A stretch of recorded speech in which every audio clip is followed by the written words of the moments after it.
जे जाट बाबा बन जा तो बादवा की गर्मी में लामड़ी तो बचदा बनेगा। इस तरीके की कहावत हरियाणा प्रदेश के अंदर कही जाती है, लेकिन अब की बार ऐसा बिल्कुल भी नहीं है। अभय ग्रेवाल जो कि जाति से जाट हैं और आईआईटी वाले बाबा के नाम से काफ़ी मशहूर हो चुके हैं।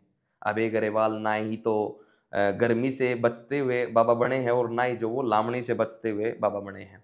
उसके पीछे की वजह अभय ग्रेवाल ने बताई है, लेकिन हम जो अभय ग्रेवाल ने बताया, हम उसके अलावा भी बहुत कुछ आप लोगों को बताना चाहते हैं, जो कि हमें सूचना गाँव से मिली है। साथियों नमस्कार, मैं हूँ सुमित शोराण, आप देख रहे हैं आकाशवाणी स्पीकिंग। साथियों आप जानते हैं कि कुछ दिनों से एक आईआईटी वाले बाबा के नाम से मशहूर अभय ग्रेवाल काफ़ी चर्चा में हैं और सभी लोग जो है उसके बाबा बनने के पीछे की वजह को जानना चाहते हैं। सैकड़ों वीडियो यूट्यूब के ऊपर जो आ चुकी है कि ये कारण था, हालाँकि अभय ने भी बताया कि उसके बाबा बनने के पीछे का जो विषय है वो क्या है। लेकिन हम उससे भी कुछ हट के जो है गाँव से कुछ ऐसी खबरें निकाल के लेके आए हैं। हालाँकि गाँव के एक व्यक्ति ने पहचान गुप्त रखने की शर्त पर कुछ बातें बताई परिवार की और उसके अभय ग्रेवाल के बाबा बनने के पीछे की वजह बताई। हालाँकि अब अभय ग्रेवाल ने भी सारी बातें जो हैं सच बताई हैं, लेकिन बहुत सी बातें छुपाई भी हैं, जो कि अभी तक मीडिया के सामने नहीं आई हैं। जब आकाशवाणी स्पीकिंग की टीम गाँव सासरौली के अंदर पहुँची, ये झज्जर डिस्ट्रिक्ट का गाँव है। हालाँकि अभय ग्रेवाल जो गाँव में नहीं रहा, वो झज्जर में ही मतलब पला-बढ़ा। लेकिन अभय के पिता करण जो हैं, वो गाँव में रहे हैं, उनका परिवार भी और जो जैसे कि करण के जो भाई हैं, वो भी गाँव के अंदर ही रहते हैं और सभी जो हैं खेती-बाड़ी भी करते हैं और सभी के सभी जो हैं नौकरी पेशे वाले लोग हैं, यानी कि पैसे की भी इस परिवार के अंदर कोई कमी नहीं थी। लेकिन क्या वो कारण थे कि अभय ग्रेवाल को जो है बाबा बनना पड़ा? कुछ बातें अभय ने जैसे कि सच्चाई बताई कि वो घर की जो है जैसे कि घर की जो स्थिति थी उससे परेशान था, घर के अंदर माहौल ठीक नहीं था, ऐसा अभय ने बताया था। लेकिन वो माहौल ठीक क्यों नहीं था, उसके पीछे की सबसे बड़ी वजह जो निकल के आई है कि अभय के पिता यानी कि करण ने 2 शादियाँ कर रखी थी। पहली जो अभय जो हैं वो दूसरी पत्नी के लड़के हैं, यानी कि करण की दूसरी पत्नी जो कि अभय की माँ है, उसके 2 बच्चे थे, यानी कि अभय और अभय की सिस्टर। करण सिंह की पहली पत्नी से जो है करण ने तलाक दे दिया था और जिसके कारण जो है उसने दूसरी शादी की, जो कि अभय की माँ है।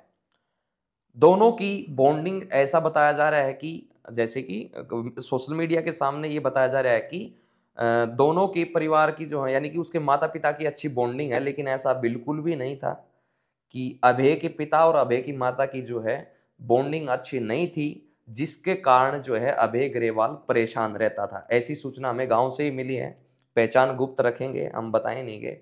और मेन कारण जो है घरेलू हिंसा बताया कि घरेलू हिंसा के पीछे का भी कारण ये है कि दोनों के यानी कि अभय के माता-पिता की जो आपस में अच्छी बॉन्डिंग नहीं थी।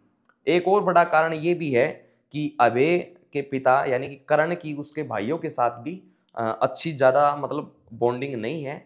यानी कि एक दूसरे के भाई तो हैं, लेकिन ज़्यादा अच्छी बॉन्डिंग नहीं है। अभय के चाचा जो हैं पूर्व सरपंच भी रहे हैं, लेकिन अभय के परिवार से जब हमने बातचीत करने का प्रयास किया, यानी कि अभय का जो कुनबा है, जब हमने उससे बातचीत करने का प्रयास किया तो उन्होंने साफ-साफ मना कर दिया कि हम कैमरे के सामने कोई भी बयान नहीं देंगे, हम कैमरे पर नहीं बोलना चाहते। जब हम गए थे तो सुस्त भी बैठे थे, यानी कि एक खुश नहीं थे वो, काफ़ी परेशान थे और हो सकता है कि वो यही बात छुपाना चाहते हों कि हमारे भाइयों की आपस में अच्छी बॉन्डिंग नहीं है। और गाँव के अंदर भी जो है कोई बताने को तैयार नहीं था ऑन कैमरा, क्योंकि गाँव का एक अलग माहौल होता है। गाँव में एक प्रोटोकॉल है कि कोई किसी से दुश्मनी मोल नहीं लेता। तो इस कारण से भी जो है मतलब गाँव वालों ने ऑन कैमरा ये बातें नहीं बताई। ये मेन कारण तो 2 ही हैं कि अभय के माता-पिता की जो आपस में अच्छी बॉन्डिंग नहीं थी और उनके परिवार के संबंध भी मतलब परिवार के साथ भी संबंध अच्छे नहीं थे। इसी कारण जो है वो झज्जर में रहते थे, ऐसी सूचना हमें मिली। लेकिन आप सोच सकते हैं कि एक माता-पिता की बॉन्डिंग अच्छी नहीं है, उसका परिणाम क्या हुआ? यानी कि जैसे लोग जो हैं अपने बच्चों के सामने लड़ते-झगड़ते हैं, तो आप सोच सकते हैं कि अभय के साथ भी ऐसा हुआ और अभय ने जो है ना लास्ट में आखिर में जो ये फैसला लेना पड़ा। अच्छा, इस परिवार के अंदर जो एक और समस्या भी ये थी कि अभय जो है जैसे कि अभय ने भी बताया कि वो जो है फ़ोटोग्राफ़ी की लाइन में जाना चाहता लेकिन उसके परिवार वाले जो है वो इस चीज़ पे एग्री नहीं थे कि वो कहते थे कि भई आप यूपीएससी की तैयारी करो, आप बड़े किसी पद पे जाओ और जिसमें अच्छी सैलरी हो। यानी कि इस तरीके से बताया गया क्योंकि पूरा परिवार जो पढ़ा-लिखा नौकरी पेशे वाला परिवार है, तो सभी जो है नौकरी पे बिलीव करते थे। तो इसीलिए जो है उसके अभय के पिता करण जो चाहते थे कि ये नौकरी करे या फिर कोई यूपीएससी की अच्छी तैयारी करे, बड़ी कोई रैंक पे नौकरी करे। और लेकिन अभय की माँ जो है अभय को सपोर्ट करती थी। वो चाहती थी कि अभय जो है जिस भी लाइन में जाए वो अच्छे से रहे। इन माता-पिता की हिंसा के कारण जो है अभय काफ़ी परेशान हो गया। हालाँकि अभय कनाडा भी गया यानी कि पिता के बताए रास्ते के ऊपर भी चला कि उसने आईआईटी मुंबई के अंदर पढ़ा और वो उसका कनाडा के अंदर जो है वो नौकरी भी करता था। उसका पैकेज था 36-37 लाख रुपए का। तो पैकेज में मिला, अच्छी नौकरी थी, अच्छा पैसा था, लेकिन फिर भी अभय ग्रेवाल घरेलू हिंसा के चलते जो है वो बाबा बन गया। सोशल मीडिया के ऊपर काफ़ी ऐसी अफ़वाहें चल रही कि अभय किसी से प्यार करता था लड़की से और उससे शादी नहीं हुई तो उसने जो है भगमा दान कर लिया, ऐसी खबरें भी चल रही हैं, जो कि सत्य नहीं है बिल्कुल भी। घरेलू हिंसा असली वजह जिसके कारण जो है अभय ग्रेवाल बाबा बन गया।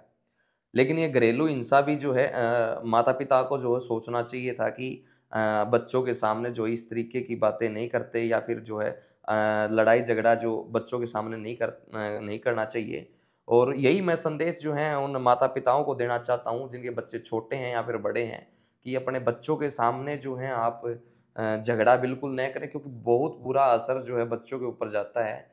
ख़ासकर छोटे बच्चे और अभय ग्रेवाल की बताऊँ तो उसने चौथी 5वीं क्लास के अंदर तो फ़िनाइल तक पी लिया था, इतना परेशान हो गया था वो अपने माता-पिता के झगड़े के से कि उसको जो है वो डिसीज़न लेना पड़ा जिसकी तरफ बच्चा मतलब सोच भी नहीं सकता, वो डिसीज़न अभय ग्रेवाल ने चौथी 5वीं क्लास में लिया था।